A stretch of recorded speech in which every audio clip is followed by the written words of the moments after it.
everything just blew up, a pink light. Or actually, I don't even know what color it was. It wasn't like any color I'd ever seen before. Looks like a meteorite. You mean it's radioactive? I mean, it's from space, right? Meteorites are generally no more dangerous than ordinary rocks. Can something that big just disappear? Did you plant those? No. Ward, you come here for a sec. Oh, God. What are you doing? Shh. It's talking to me. Who's talking to you? A man in the well. It's in the static, it's in the moisture. It's in here, is out there. And what's out there is in here now. Everything's under control. Why are you so in denial? That thing from the meteorite changes everything around it. It's just the color. But it burns. Do you believe me now? I don't know what I believe anymore. Everything's gonna be A-okay.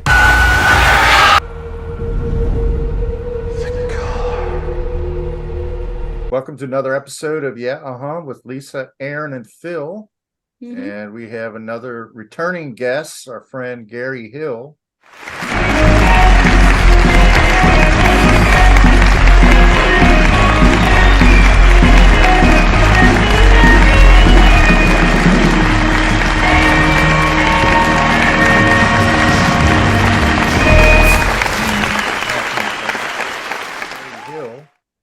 How you doing? Rockford. It's good to see you again. From Rockford, Illinois. Yeah. Welcome back, Gary. Hey, thanks. Not actually in Rockford, but close enough. So we're here to do a movie forensics. We haven't done one of those in quite a while. Yep.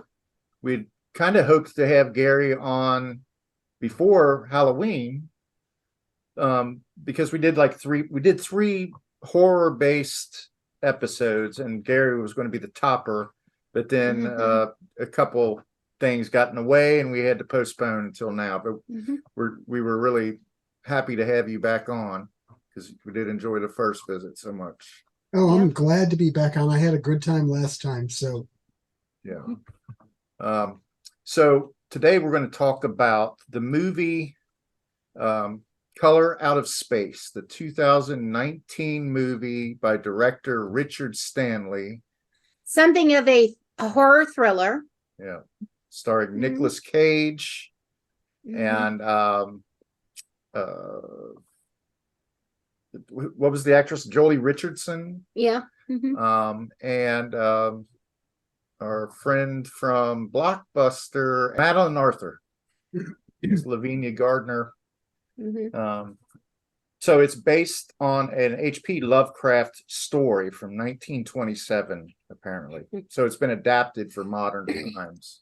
And I will say, having seen the directors, the other two movies that Philip highlighted, The Island of Dr. Moreau and I believe it was Dust Devil. Yeah. Yeah.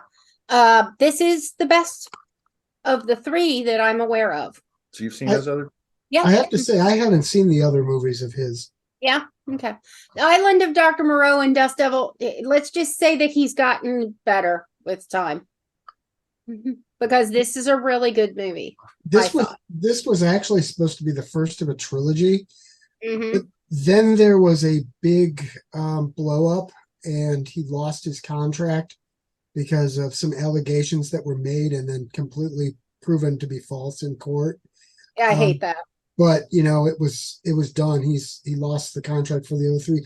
I'm hoping that now that it's cleared up and the person who made the allegations has been charged with perjury, that maybe he'll get to do the other two movies, but who knows?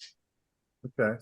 So what was the conflict there? I mean, there was an allegation of domestic abuse and stuff, and then, like I said, that it was taken up in a French court, and ultimately the court ruled that the person who made the allegations was lying in court and charged her with perjury and dismissed the case. Oh. Yeah, that needs to be caught more, because but every time that kind of thing happens, it just makes those of us who have legitimate claims against their spouses, Okay. you know. Exactly. You know, You have to be able to believe victims, but on the other hand, the rush to judgment, it can be a real problem. Right. Well, it's so easy to, what's the term, dox people? Yes. It's very, very easy to make it look as though someone has done something that they have not done, or to Right. twist things around to make, to really destroy someone's career. Or Right. And like I said, And then you think about how many centuries, how many, over 1,000 years, that women were blamed for being sexy in front of men. oh yeah. It's your fault for showing your ankle. He couldn't help himself. You showed your ankle. Right. Like, Well, it's There are some parts of our culture that still feel that way, unfortunately. yeah. Yeah. But I think just like anything, occasionally someone will abuse that system just to mess with someone because Like they Amber Heard, Yes, exactly. That was another one. who was proven to lie over and over and over in court, which was kind of hilarious. It was kind of funny. Yeah. The way they called her out on those lies, like bam, bam, bam, bam, bam, bam. Well, to me, it was sad because she was in crisis. I think, she had some. Yeah, I think she might had have some some mental problems. illness problems. And, Oh, I'm sure and she his does. drinking obviously wasn't helpful. Yeah. Yeah, But, he obviously could have handled it better, but whatever. Right. I thought it was a little grotesque the way people were like drawing lines in the sand, and they were saying that it's about time. This is one for our teams. I heard stuff like this around the office and stuff, and I was like, that's not appropriate What either. team? What are you talking about? Yeah, Like men versus men. women? Yes. my team is Team Truth. I don't know about anybody else. Yeah, exactly. But so What do you think, Aaron? he's like, I'm not touching that. I will Okay. say we just jumped right into the controversy here. Yeah, right. Yeah, we went That's right okay. for it, right for the gusto. So, I'm team truth and common sense. mhm. Yeah, me too. Whoa, echo. Yep. We're getting some serious echoes from Aaron here. Mm. Yeah, I'm keeping it muted for the most part. All right. So, Color Out of Space, based on this HP Lovecraft short story that was published in 1927. The book now is in public domain, by the way, Already? which means that would be a good one That's 50 years. that you could take and practice your voiceover work on. You could try to do that book without Okay. concerns of being brought up on Charges. charge. It's almost 100 years old now. Yeah, Yeah. I think what is it? 75 years After after- 50. something like I'm sorry, go ahead. But he wrote it in 1929 or something, right? Yeah, I think from when those stories were published, I think it was 95 years from publication date, I think.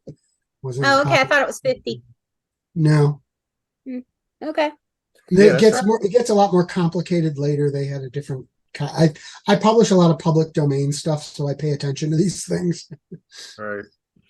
But anyway, so the story, we kind of go through the story, and not to put you on the spot, Gary, if you could try to kick off the story. How does this story kind of start? Well, I mean, the one thing that they really got right from the story itself is that the whole thing is triggered by this meteor crashing on the farm.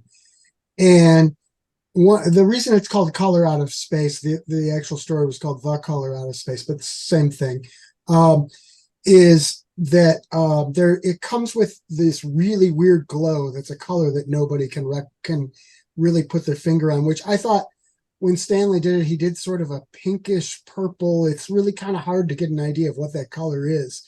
So I thought they did a pretty good, as best you can, a color that's indescribable, Right. But it starts to cause things on the farm to mutate and change, and it basically wreaks death and havoc around it. And That's very much in keeping both in the story and in the movie. And I like, one of the things I really like about the movie is, one of my favorite things about horror movies is when there's sort of a snowball, in that it starts off with something kind of small and then everything just gradually gets more and more.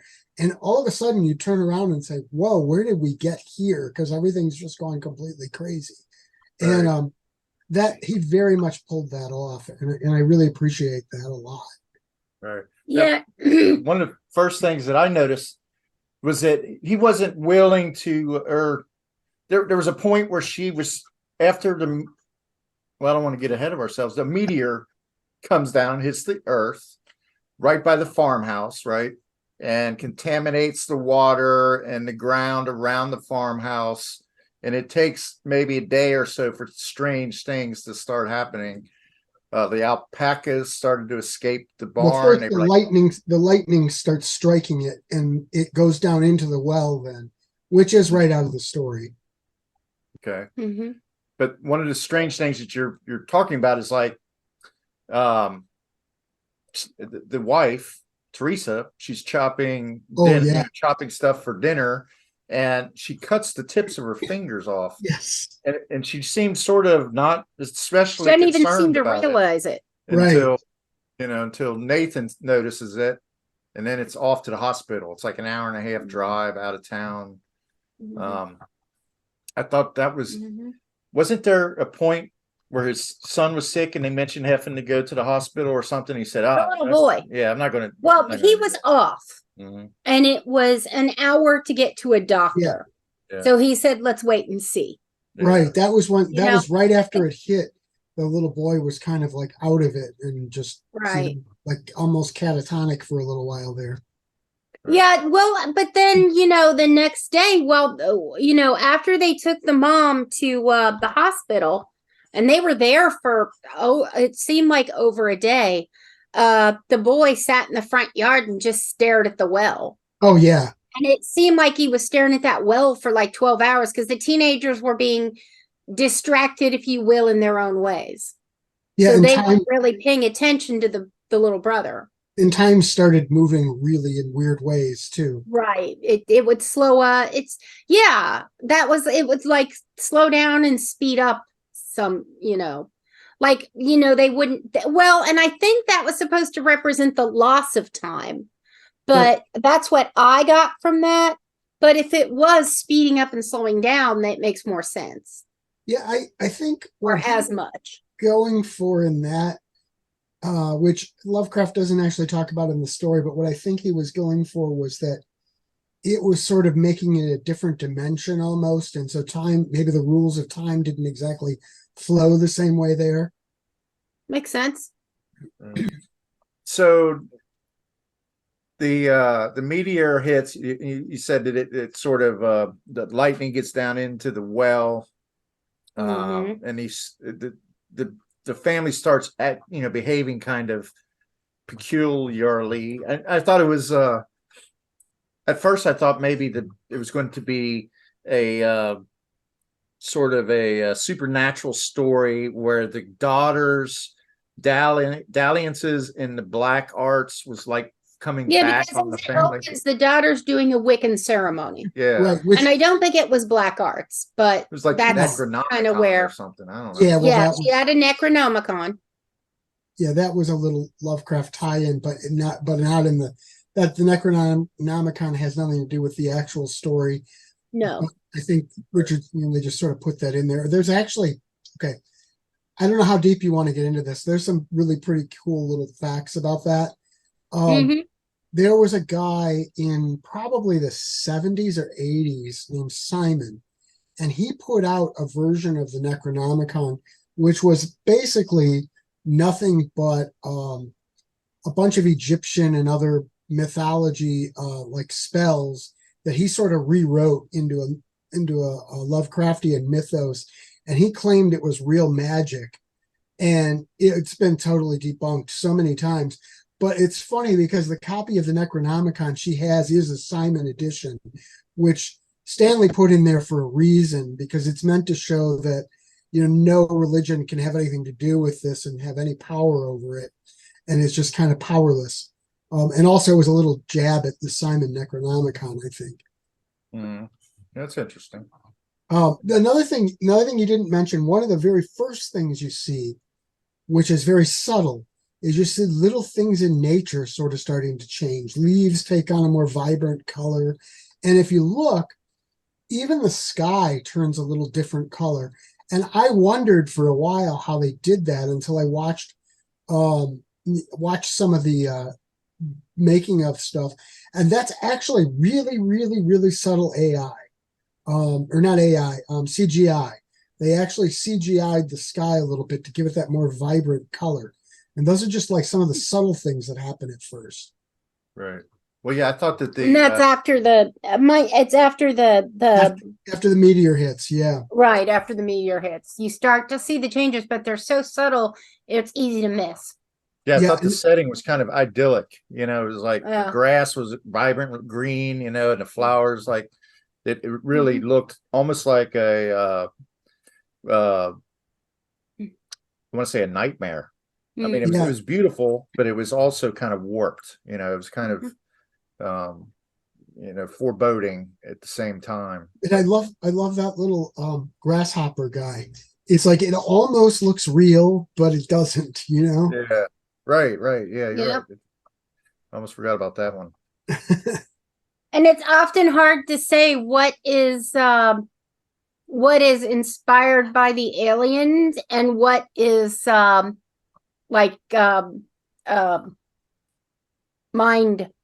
Yeah. Like mind altering. Yeah. And I think Hallucination. it's actually getting into their minds too. I mean, it's influencing and changing their minds. Yeah. Aaron, I don't want you to be afraid to say something because of the echo. What was your impression? Okay. What were your feelings about some of the opening sequences, the way they kind of built up the suspense? It kind of reminded me of the Day of the Triffids. Oh, I can see that. That's when an alien sort of plant lands on Earth and turns everybody blind and attacks people. Yeah, that's a classic. Yeah. But yeah, it's kind of the same mechanism there, that The idea. the alien thing And who knows, it might have the same inspirational material. It's possible. Right. In Lovecraft, that was the Day of the I think Triffids. Lovecraft wrote it first. Yeah, absolutely. But I think Lovecraft influenced so many people. Yeah. Modern horror and science fiction even were so influenced by Lovecraft in so many ways. Absolutely. Oh, by the way, don't worry about the echo because I can in post I can remove it. I can remove it. I think anybody's going to be bothered by it. Oh, It's nobody. feedback that I was more worried about. Yeah. But so Lovecraft. Okay, so the color is definitely taking its effect. I thought it was interesting that Nathan, the way his character started to get short-tempered and more angry about things that he probably would have been more subdued about. Kind of reminded me a little bit of like The Shining transformation that he was going through. There's definitely some of that there. And he's he's sort of becoming his father who he never wanted to become. He's sort of becoming like that. Right. And it is his father's farm. Mm-hmm. I don't know if I mentioned that or not, but yeah, they've inherited this farm. Yeah. And they moved there after the wife got ill. Right. And she's very short-tempered because of the internet situation, and her job and making sure they have money depends on the internet because she's a stockbroker, day trader, or something like that. Yeah. Something in finance, money. So there's a few interesting characters aside from the family. There's like The water guy. the surveyor. Yeah, the water surveyor. I can't think of his name at the moment. Then there's Cheech Marin. Ward Phillips. Tommy Chong. Phillips. Yeah. And he has a, Hydrologist. Yeah, yeah. Right. And that character is actually in the story. That character in the story itself, the whole story is told by the narration of that character. And it was mostly Right. told to him.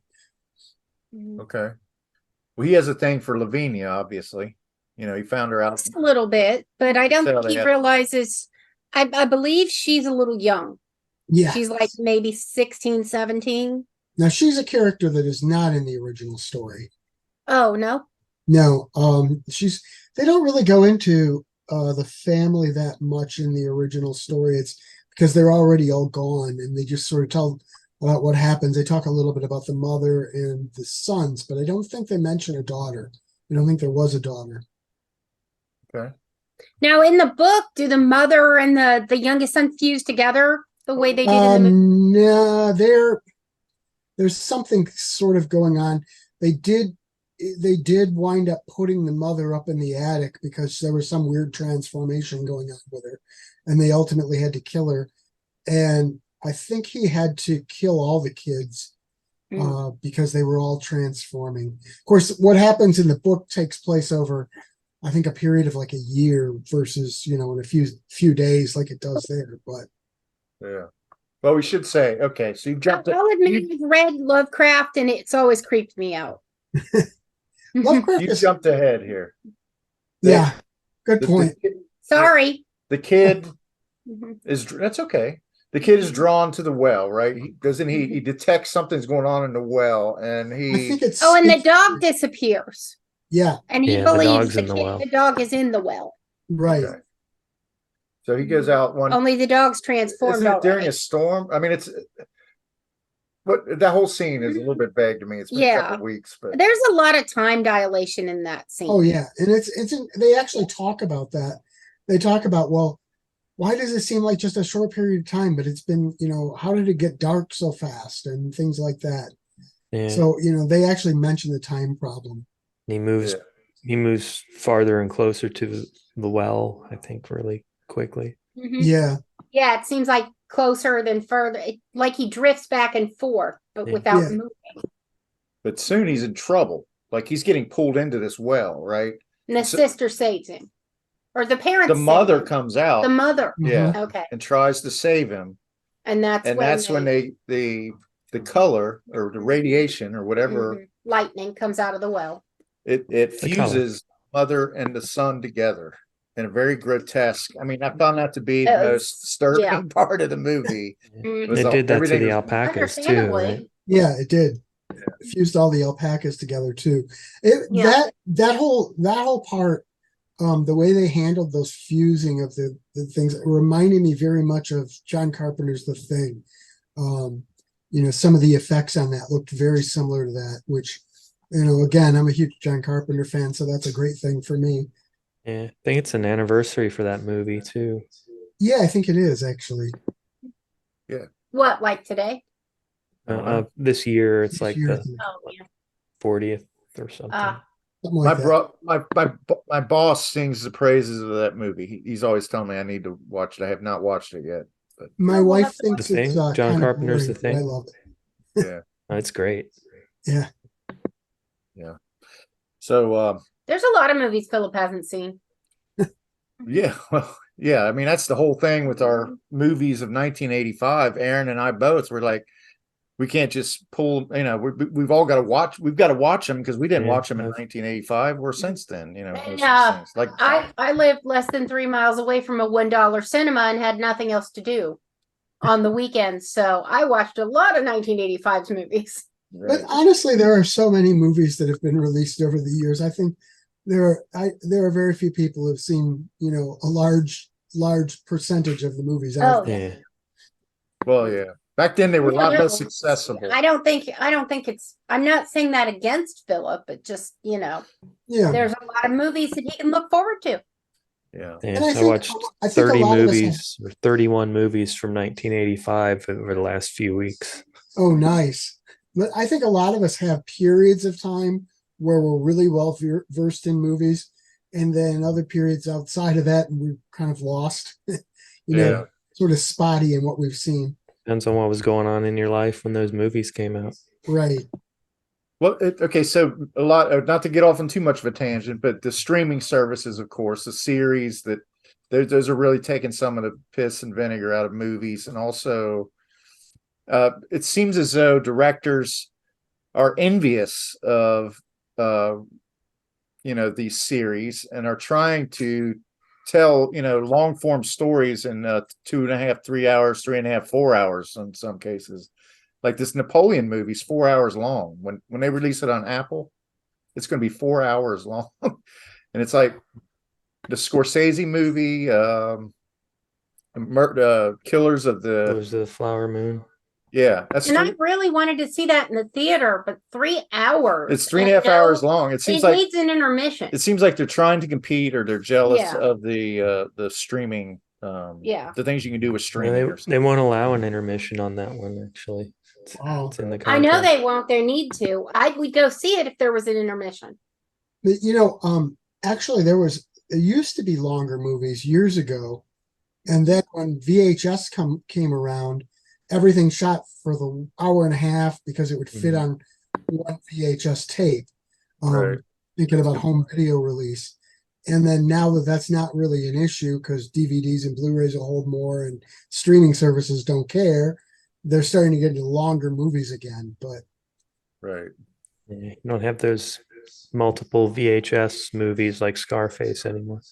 Titanic. Titanic, yeah. Winds of War. It was about like a set like that. Yeah. But okay, back to the But like Winds of War was originally made for TV. right. They just released it on cassette. I think Gone with the Or, Wind may have been 3 VHS. VHS tapes. I don't know. I think so. No, I know it was 2. It was at least 2, I think. 'Cause I think that was a 3-hour movie, probably at least. Mm-hmm. So okay, so they've got this fusion of the mother and the child, and Nathan and Lavinia and her brother.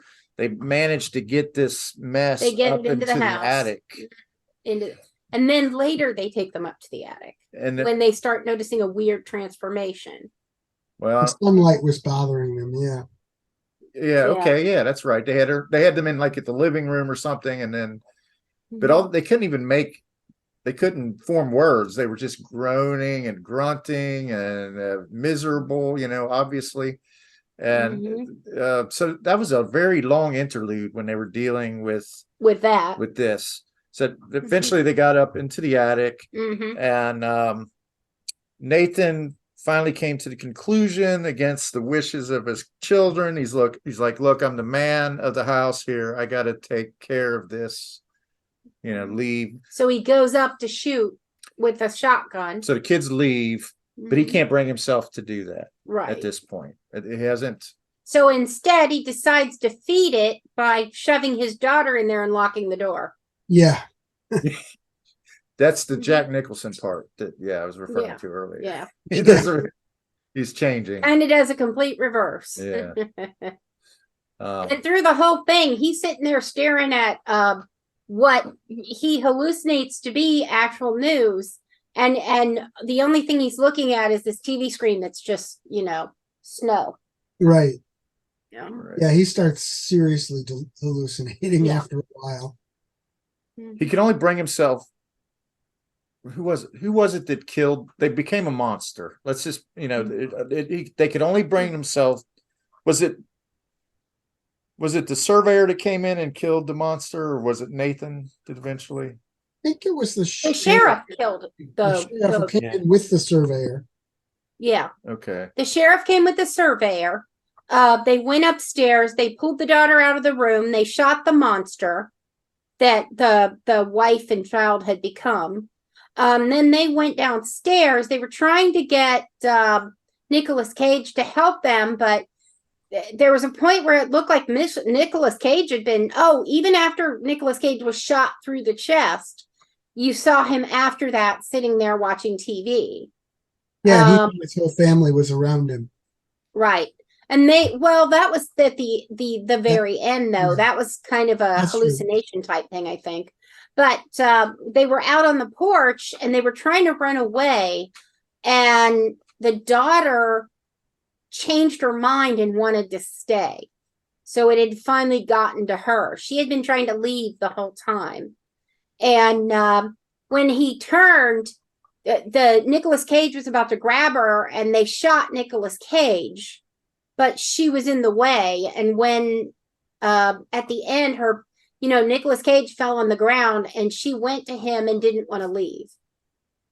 And then at some point, the last thing you see with her is she's staring at the well, and it's like she's walking towards the well. Or is that before or after they go down in the well to get the dog?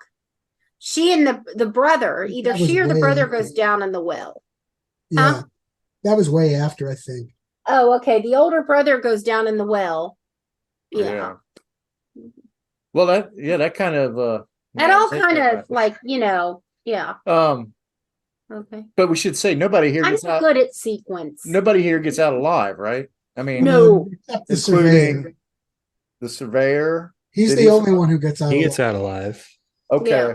Yeah, the sheriff dies, but the surveyor, you see him in town afterwards. Okay. But you also see weird things coming towards the town. Yeah. On top of the dam, and says that he'll never drink the water. Yeah. Right. Yeah, because he thinks the whole thing was the water. Well, and in a way it was, because it was in the well, which is how it got to all the plants. But yeah, but it wasn't because of water. It was just something fell in the well, and that something was evil. Yeah. Or at least, I don't know. Can we call it evil? I mean, for all we know, it's simply another entity that's trying to survive, and it happens to be, in the story, it's more like a completely alien entity, and that's sort of how it explores other worlds, as it goes there and sort of transforms them into its own world and experiences them that way, and then it just left at the end. On to the next. It destroyed everything. Going on to another planet, or is it going? I mean, is what it has started going to continue? It's or going does to it? Is it localized? No, it's going to another planet, and then whatever it did is done. And that whole area, nothing. This guy comes into it in the story. He comes into it several years later, and nothing will grow there. It's just everything's completely dead. Yeah. Oh yeah, they called it a hearth or something. Blasted heat. Yeah. Yeah. Yeah. And it's nothing will grow there. It just feels evil, and it feels dead, and that's what it did to it when it left. But it basically was exploring by transforming the local stuff into something it recognized, and then it just left and went somewhere else, probably to do the same thing. But I mean, it was I thought it was an imaginative. I didn't know anything about the Lovecraft stuff when we were watching it. I learned that retroactively. I did not know that, but I thought it was a creative monster that that they created there, and then I thought that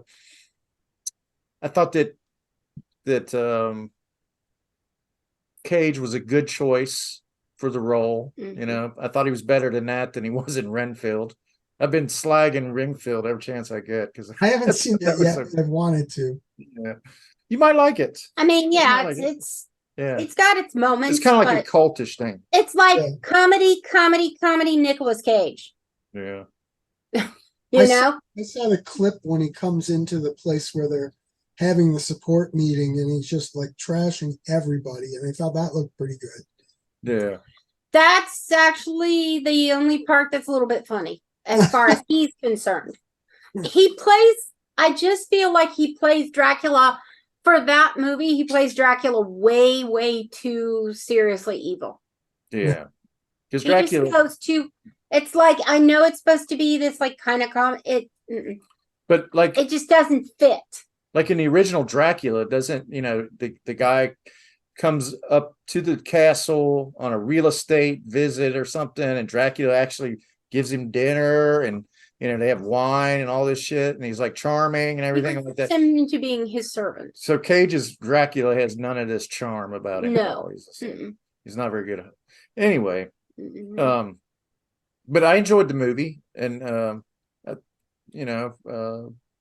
about you, Aaron? Did you like it overall? Did we mention Tommy Chong at all? We did. I thought that. Yeah, we did not. Yeah, I Tommy thought, I said Cheech Marin, but it was Tommy Tommy Chong. Chong. So I do apologize. Yeah. One of those guys. That's Gary's character. I mean, we could Yeah. go into our characters because a lot of Ezra. times stuff comes out about the movie when we talk about our profiles. So, you want to talk about Tommy Chong a little bit, Gary? Yeah, I mean, okay, so Tommy, it seems really, really weird for Tommy Chong to be cast in this movie in a way, because he started out as a musician, doing like soul music and stuff, and then he linked up with Cheech Marin and became Cheech and Chong and did all the stoner stuff. And since then, that stoner image has really sort of stuck with him. He played the character in that 70s show that was basically the same thing. And that character in Color Out of Space has that sort of, stoner thing, but he's like a burned out electrical engineer. And he really has a really good brain on him. He smokes a lot of weed, but he has a really good brain on him. And he's also very much afraid of technology in a way, or at least suspicious of it.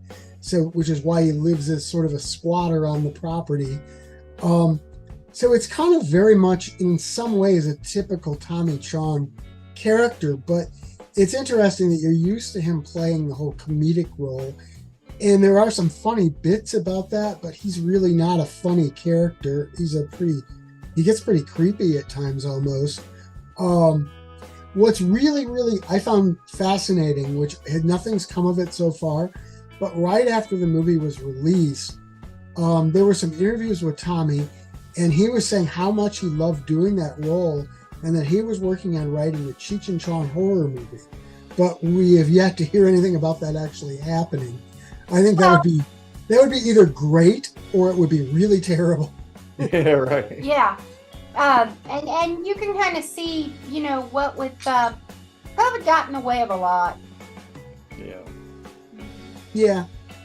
So those guys, do they Sidetracked. still work together at all? They've done For a long this time. together Yeah, once. they toured pretty recently, I think.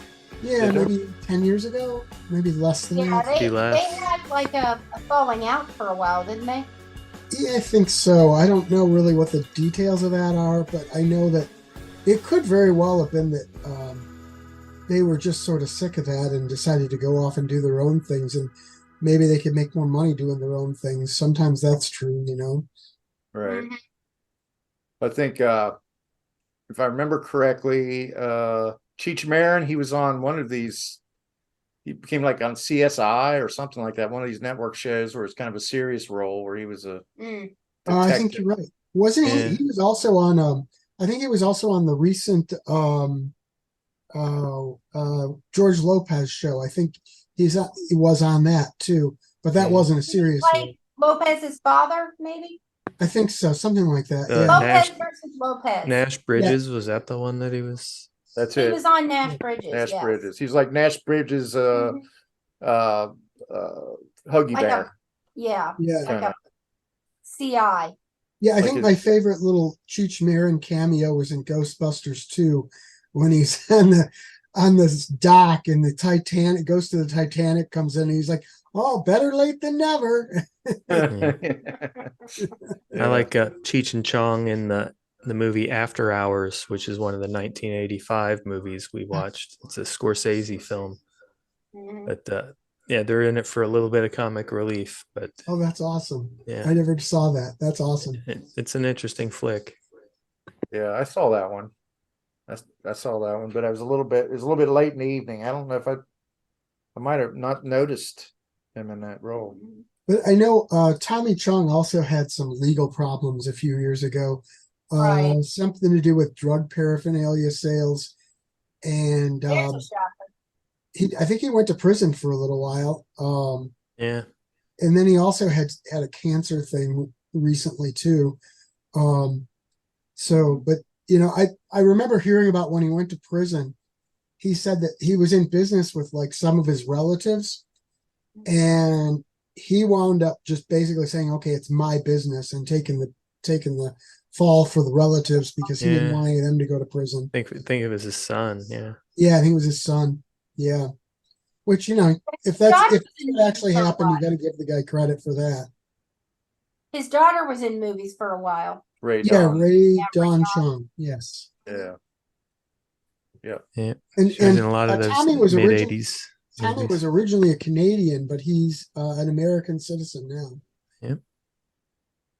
Well, I always loved your skit, Dave's Not Home. Oh, Who is it? It's me, Dave, man. Open up, I got the stuff. Who? It's Dave, man. Open up. I think the cops saw me come in here.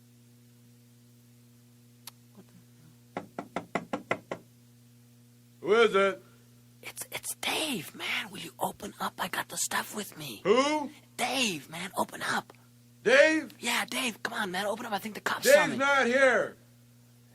No, man. I'm Dave, man. oh, Dave's not here. Dave's man. not here, man. Dave's not here, man. We do that around here every once in a while. Hey, man, it's me. It's Dave. Open the door. Dave's not here, man. That was me, Dave. I got the stuff, man. Open up. Dave's not here. And Basketball Jones. Oh yeah, Yeah. they had a lot of good ones. They were great. They were Earache great. my eye.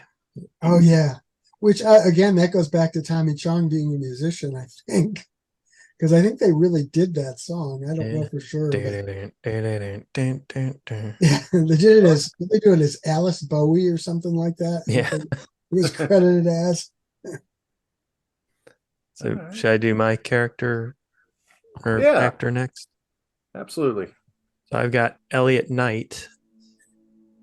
He's the hydrologist, Ward Phillips. And he's the title character in Sinbad on Sky One in the UK. And he was also Merlin on the ABC Once Upon a Time. So he's been in a lot of stuff.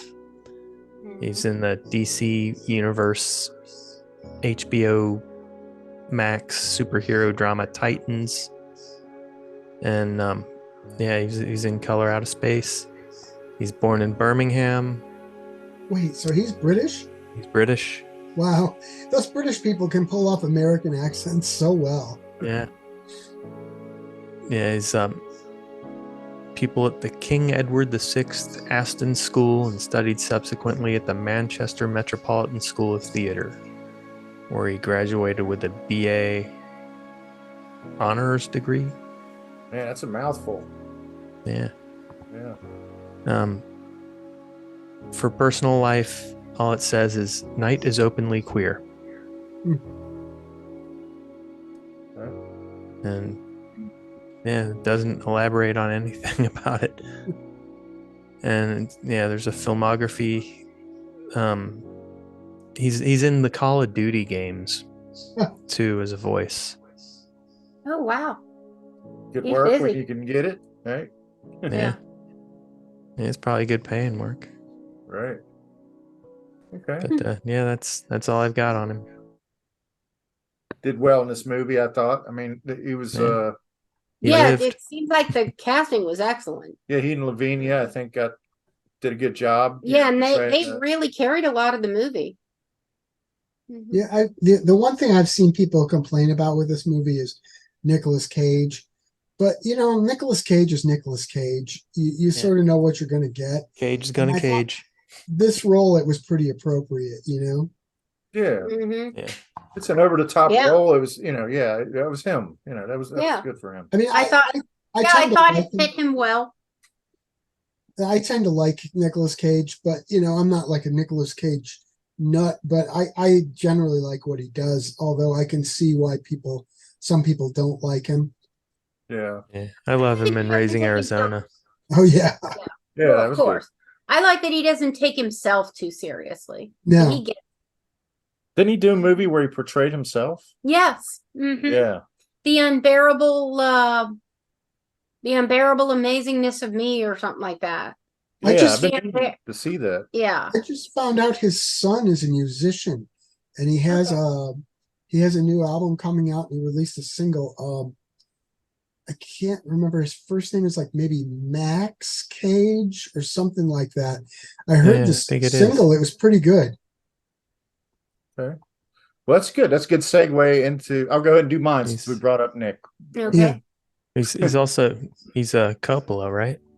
Yes. Yes. Yes, but he didn't want to. He didn't want to make his career on that. And, well, you're doing Nicolas Cage, so you probably already going to talk about this. So never mind. Right. Nicholas Kim Coppola, middle name Kim, born January 7th, 1964 in Long Beach, California, with a silver spoon protruding from his mouth.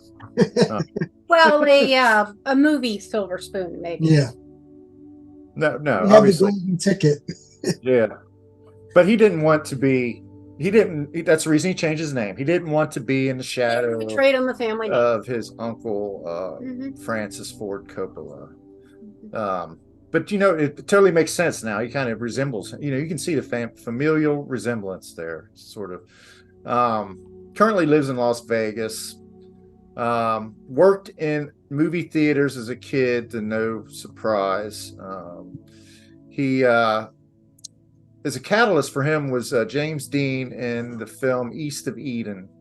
That kind of made him want to be an actor, and he kind of thinks of himself as that kind of rebel, I guess, rebel without a cause or whatever.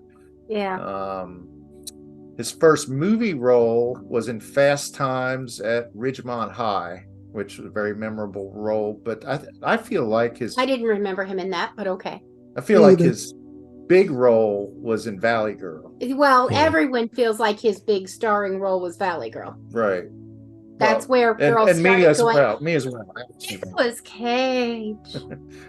But you kind of had like a disheveled, rebel boy. kind of bad boy type Yes. thing going. So Mhm. that was his takeoff point, I felt like. But my favorite roles of his would probably be like Leaving Las Vegas. I liked Con Air a little bit. I loved Con Air. A lot of people hated Wicker Man, but I didn't think that was bad, really. I didn't think it was that bad. Yeah. I liked him in Moonstruck. Absolutely. And Aaron mentioned Raising Arizona. That was Yeah. obviously very good. I'll be taking these Huggies and whatever cash you got. Yeah, right. Right.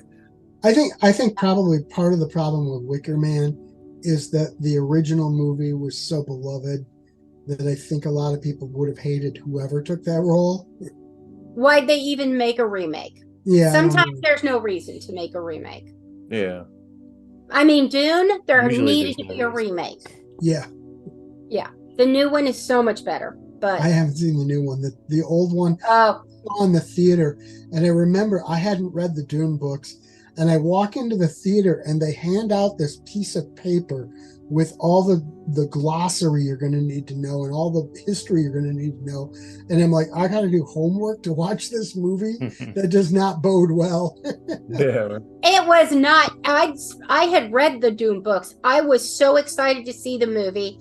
I was madly in love with the kid that played the lead role, and it was so bad. Talking about Kaufman. Yeah. And Sting Yeah, did, Sting. and it really wasn't even Big that. Rocket. Not all of the acting roles were badly done. It was just a bad. The premise, the way they presented the concept of the movie was just not good. But it looks so good in the previews. That's not my fault. That's the David new Lynch, movie right? with Timothy Chalamet and Zendaya, so much better. What'd you say, Aaron? So that was David Lynch, right? Yeah. Yeah, that's not my fault. Was he the one that did the TV show? Twin Peaks. Peaks, yeah. Okay. I never got. Yeah, now that was better, much I never- better. My wife and son have been binging Twin Peaks the last few weeks. It was kind of offbeat and bizarre and weird. Yeah. Yeah. So the thing about Cage that kind of I found interesting was that he has too much money. He has way too much money because he spends money on did. some silly shit. Yeah, right. Right. Well, that's why he's doing all these newer movies. Well, he once bought a Tyrannosaurus Batar dinosaur skull for $260,000 in a bidding war against Leonardo DiCaprio. He also once was the owner of Midford Castle, which dates back to 1775. That's actually pretty cool. I would like to own the castle, I guess.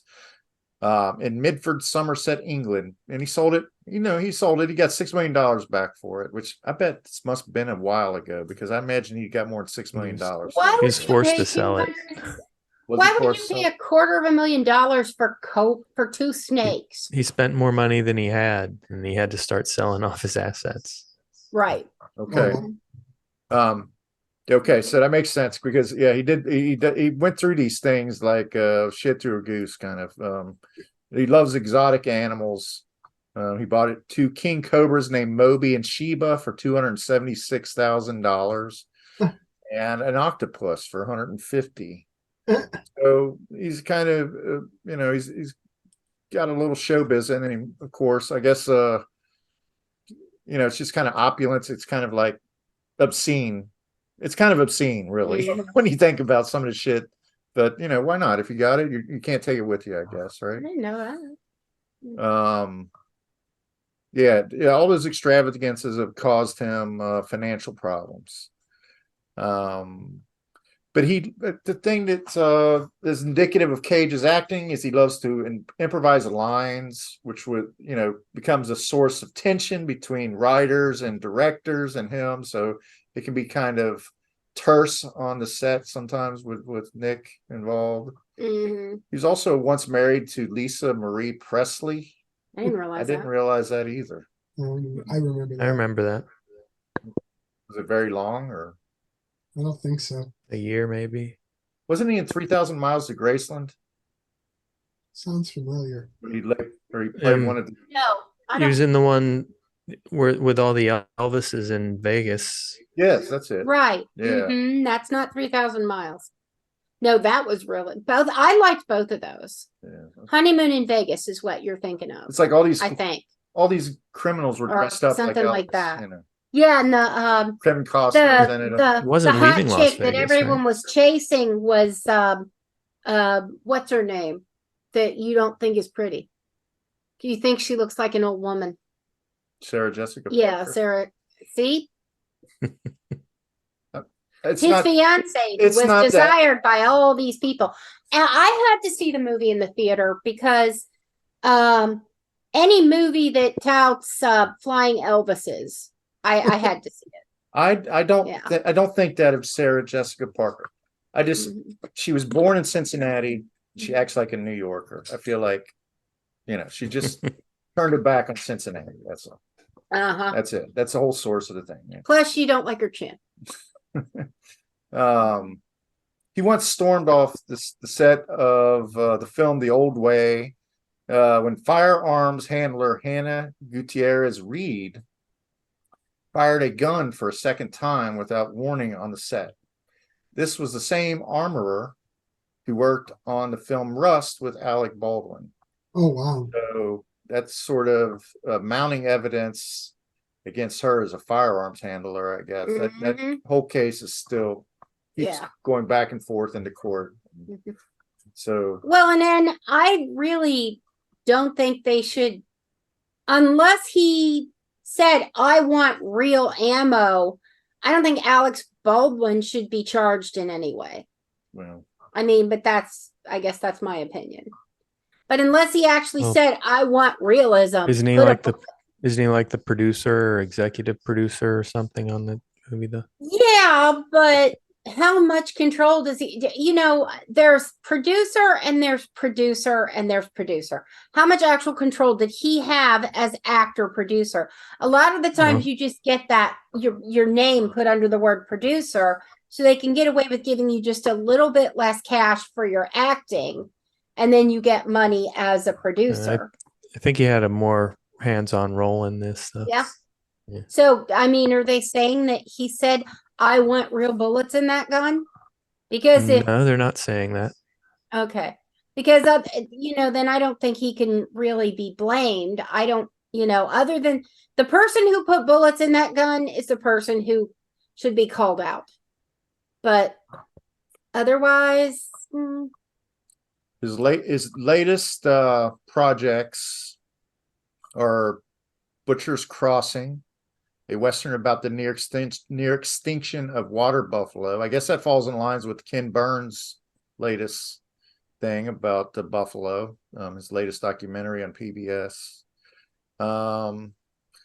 Dream Scenario, and a psychological thriller to Surfer, which was shot in Perth, Australia. So in the movie, I talked already about how Nathan Cage's character kind of transformed in a way that was, distressing or alarming, sort of like the character in The Shining. And I thought he did a good role. I thought he was well cast for this assignment, for this role. So I thought he was good in the movie. Last thing I'll say is a quote. I've dragged on again, not really. approaching 10 minutes, but the quote I found interesting is I am not a demon. I am a lizard, a shark, a heat-seeking panther. I want to be Bob Denver on acid playing the accordion. Hasn't Weird Al covered Bob Denver on acid playing the guitar, Bob Denver playing an accordion? At some point, probably. He's probably at least jammed portion of some song that way. I think he did the Gilligan's Island theme song, probably. I think you're right. Who? Weird Al. Weird Al? Oh, I'm sure he has. All right, sweetie.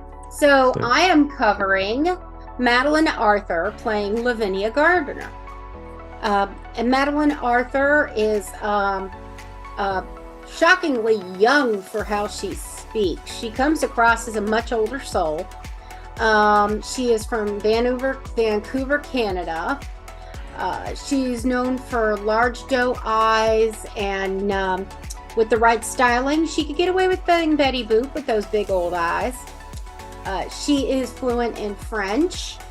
She went to Winston Churchill Secondary School in Vancouver.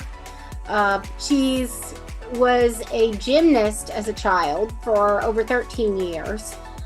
She also, during that period, decided to pick up the violin just out of the blue. So she's an actor, she's a gymnast, she's a violinist, she can sing. Really? Is that fair? Okay, in 2020, she participated in Blackout Tuesday to demonstrate support for Black Lives Matter movement. She is also very active in LGBTQ causes. Her breakthrough role was in the movie Grace in 2014, where she received critical acclaim for her acting skills. Her highest profile job has been as the best friend of the protagonist in To All the Boys I've Loved Before. There's 3 movies in that series. That was unexpected. They had no idea that there was going to be more than one. At least the cast. And even the director was surprised by the popularity. She also starred in the Netflix TV show Blockbuster, which is a retelling of the tale of the last blockbuster in America. We did watch a few episodes of that. They were pretty good. They were okay.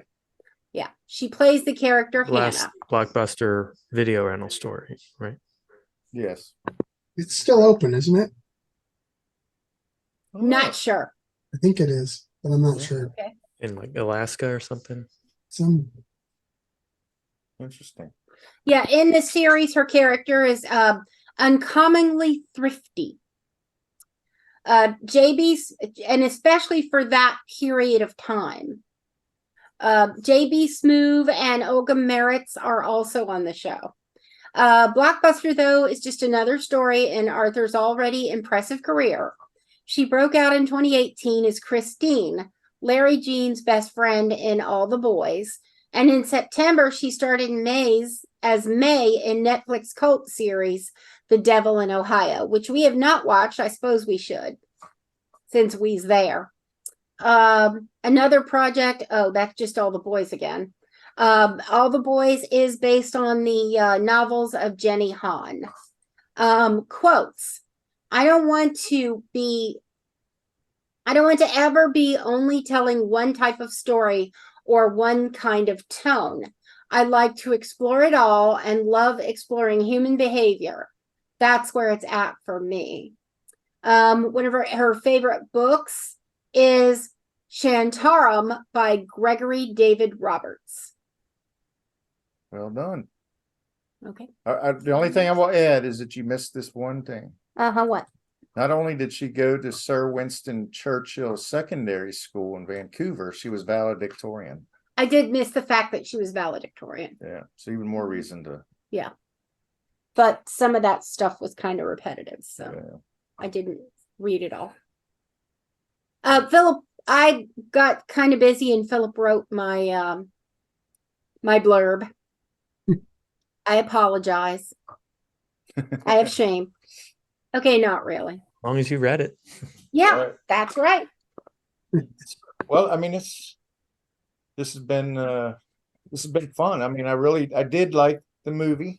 I do like Me too. I do like the genre of horror. Mhm. You know, I'm I not a big horror guy, but I dug this. Mhm. I I don't think this was more thriller than horror almost. I don't really get scared like I did when I was a kid. I miss that. Yeah. But anyway, Yeah, I still can't watch Salem's Lot past a certain point. Really? The miniseries? Yeah. Oh, we There's a just point watched that a few where months I just get freaked out and can't keep watching it. I have no idea how it ends. it's like me and most of the video games I play. Mhm. Well, But not for the same reason. right. Oh, you got a Lovecraft poster on the wall.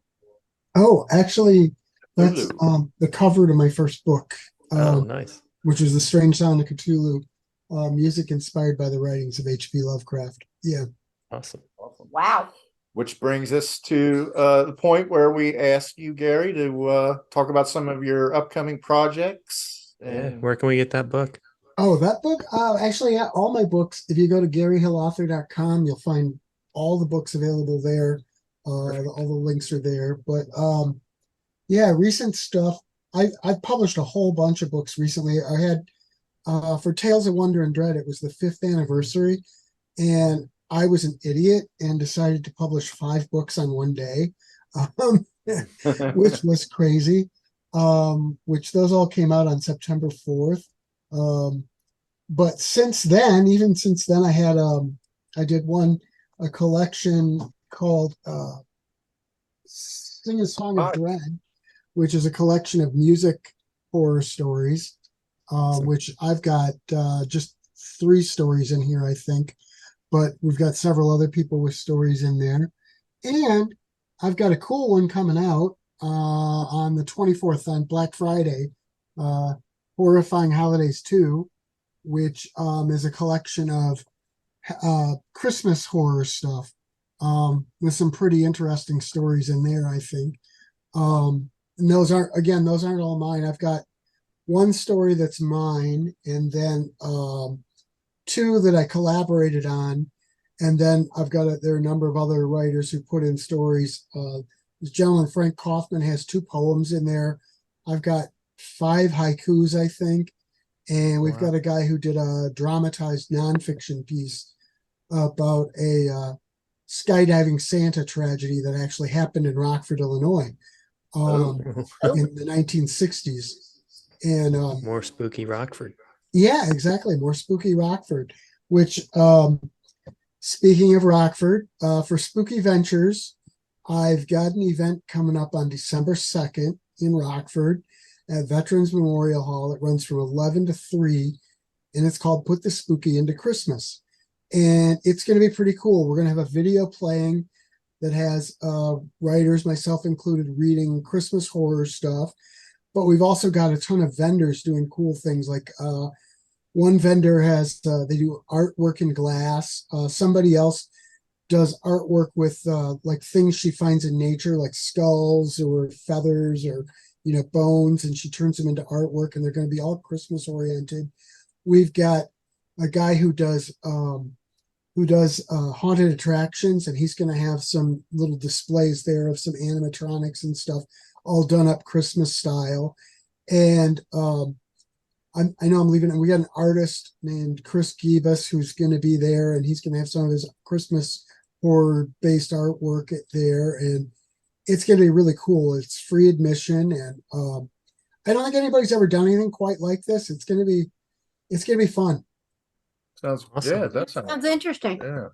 Yeah. Yeah. Wish we could get there. I don't think We'll see if we can get Terry to represent. Hey, there you go. And if she does, be sure to have her introduce herself to me and tell me who she is to you guys and everything, because that'd be great. Yeah, we'll see if she can bring the grandkids. Maybe if it becomes an annual thing, maybe she or Chris, the oldest grandson, he's 16 and he does art. So I don't know, maybe one of them could do like a character thing, like horror characters. Yeah, I'm really hoping it becomes an annual thing. I'd love to see it happen, but we'll see how it goes the first time and kind of base it off of that. But yeah, it would be great if it becomes annual. Because, Good luck with it. We'll make sure if she makes it, she introduces herself. Absolutely, because the thing is, a lot of people are like, why are you doing Christmas and horror? You know what? Why not? Yeah, the whole thing of Christmas and horror goes back so far. It's a huge thing in Europe. It was a big thing here too, telling ghost stories and stuff at Christmas time, but it's only fallen out of favor in this country maybe the last 100 years. I mean, look at A Christmas Carol is a ghost story. Yeah, it's kind of a horror story in a way. Yeah, it is actually. When I did Horrifying Holidays, the first one, I said I published some public domain stuff, and I was like, you know what? Can I fit A Christmas Carol in here? And there was enough room. And I hadn't actually read the original text before. And so as I was going through and formatting, I was reading it too. And man, there are some really chilling scenes in there. Like the scene where the ghost of Christmas future takes him to his grave, and he's asking him, who is this? I can't look. And he just points silently at the gravestone. And it's like, that's a really chilling scene, I think. Yeah. I've always found that to be a little scary, a little frightening, that particular scene. And isn't there one of the apparitions that carries chains down the hall or something? Along the board. Yeah. Well, that's when that's Marley. Yeah, when Marley comes to give him the warning that the three ghosts will be coming to hopefully make him a better person before he dies. I'll tell you, without giving too much away, one of the stories, one of the collaborations I did in Horrifying Holidays too, is actually called Another Christmas Carol, and it's sort of intended as a continuation of A Christmas Carol, and I think it's a little gorier than what Charles Dickens would have approved of, but I think he would like the theme. I tried to keep the basic theme of it, and there are some familiar things in there from. And if nothing else, you've got Krampus. Oh yeah, that's true too. Yeah, and that's a, I think the whole. Now you guys are in Ohio, right? Yeah. Yeah, I guess I just found out recently that Christmas haunted houses are a big deal in Ohio, in some parts of Ohio anyway. Well, it's just called our house. I haven't, that's, I haven't heard about that here in Cincinnati, unless it's something that they're doing it like, Kings Island, maybe. Yeah, I don't know. I just heard about it. I just heard about it a couple days ago. I was like, wait, what? Because sorry, go ahead. I was gonna say, I think the whole spooky Christmas thing is starting to catch on more. It was really, I still get, when I post stuff promoting it, people are like, we ought to be putting Christ in Christmas, spookies for Halloween and whatever. And I'm like, you know what? This is an old tradition, and it actually sort of makes sense because the solstice is actually in December, not October. So it's the darkest right around Christmas time anyway. September and December. Yeah. When what was it? I just recently found out that there is a cornfield in Ohio that is it's 8-foot tall concrete statues of corn cobs. There's a whole field of just corn cobs, and they're 8 feet tall, and they're concrete. And I just want to go there now. Why in the heck? I just desperately want to go and see this. That's That's crazy. amazing. Well, okay, so there's a podcast called Grim Life, the Grim Collective. Hmm. There is in Ohio. There's an asylum that's supposedly haunted. That it's all year round. It's like they do tours all year round. But I hadn't heard that Ohio was necessarily a Christmas horror destination. That's news to me, but that's pretty cool. That's cool. Yeah, like I said, I just found out about it a couple days ago. I was reading that they have at least 3 or 4 different Christmas haunted houses in Ohio. Huh. Well, Gary, it's been a pleasure. I'm glad you brought this movie to our attention. Mm-hmm. Yeah, it was cool. Yeah, we like having you My on. absolute favorite horror film. I love that movie so Good much. one. It was a good one. Pretty new too. Yeah. In fact, until that movie came out, my favorite was John Carpenter's Prince of Darkness, but that's just replaced it. So put Prince of Darkness in the second slot. Right. There you go. All right. Do you have something you want to add, sweetie? Krampus Haunted Christmas Experience, Columbus, Ohio. Oh, okay. Okay. That's the Akron Schoolhouse does Christmas. Yeah. So we knew about that. The Akron Schoolhouse is like a famous haunted house in the area. Oh, nice. Yeah. Oh, one of the Nine things, haunts in Ohio open for scary Christmas tours. by the So way, that's a thing you can research if you want to know. one of the people that's going to be at Put the Spooky into Christmas event, there's a museum in Rockford, which I'm sure your sister knows about, called Tinker Swiss Cottage, which and Samantha Hockman, who runs it, she's the director. She's going to be there and have a table with Tinker Swiss, which is kind of interesting because Jack Osborne's Night of Terror that's on TV was just this season, had an episode they filmed there. So that's going to be kind of cool. Yeah, I seem to recall that from our last episode. I think you brought it up or Terry brought it Yeah, up. probably brought up Tinker Swiss, but it was literally, I guess they kept it so hush hush, but I think they filmed it last winter at the cottage, and then it just started. They just announced that it was coming a few months ago, but yeah, so that's getting a lot of publicity because it was on the Jack Osborne thing. Cool. That's All Ozzy's right, son. Gary. Yeah, Ozzy's son. You're welcome back anytime. We do music. We do Hey, all kinds I'd of be things. glad to We come do back. Lots of music, times. movie, if you want to be on the movies of 1985. Right. We have not scheduled it yet, so you have plenty of time. It's funny because I've started doing a little panel with a couple of other guys. We do cult movies, and Oh, okay. we sort of do that kind of thing. We'll take a year, and each one of us picks like our 5 favorite cult movies and watch and talks about them. So that might be kind of fun cool. too. Yeah. We also have something new we've been doing called Between the Covers. It's a book club. Oh, nice. The next book is The Sirens of Titan by Kurt Vonnegut. Oh, wow. That's a classic writer, if there ever was one. Yeah. It's Aaron's choice. Nice. Mine was an Anne McCaffrey. Oh, well, she was pretty awesome too. Yep. Right. It was one of the first movies books that really, really moved me was The Ship Who Sang. Oh, okay. So, that was my contribution. But yeah, I'd love to come back and do these. These are fun. We have social. Twitter, Yeah, pod. Instagram, Yeah, pod. Facebook. Yeah, pod. So let us know. Hit us back. Have a great week.